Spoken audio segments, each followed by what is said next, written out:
Баршаңызға сәлем. Сіздермен бірге бүгін Мақпал.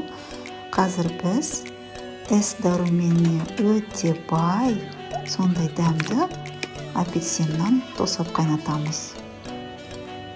Ең алдымен бізге сырты тазаланып жуылған 3-4 апельсин керек. Оны біз қабығымен бірге тураймыз, бірақ та ішіндегі дәнектерін алып тастаймыз.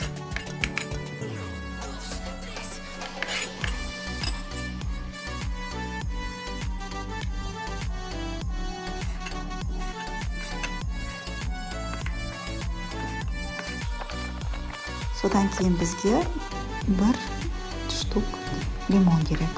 Біздің жақта лимондар кішкентай болғасын, мен 3-4-еуін алдым. Лимонның сыртын тазалап, ішіндегі дәнектерін алып тастаймыз.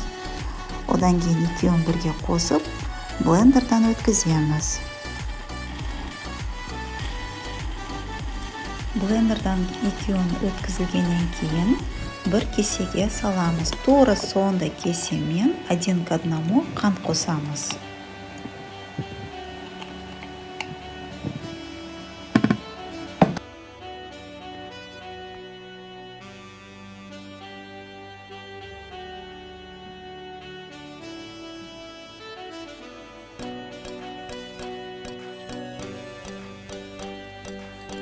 Содан кейін бізге бір кішкентай қасық имбир керек. Имбирді алдын ала үткіштен өткіземіз.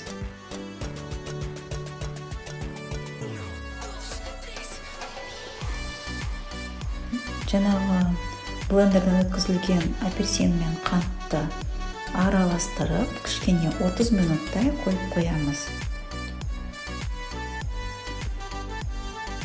Жақсылап қанты ерігеннен кейін оттың астын қосып, бір қайнатып аламыз.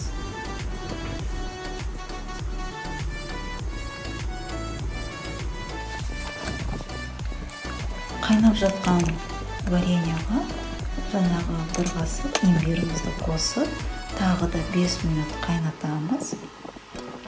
Одан кейін міне тосап дайын болды. Суығаннан кейін алдын ала стерилизовать етілген банкаға құямыз. Баршаңызға көптен көп рахмет. Менің каналыма тіркеліңіздер, лайк басыңыздар. Және де осындай дәруменге өте бай, пайдалы тосап қайнатып көріңіздер. Ас болсын.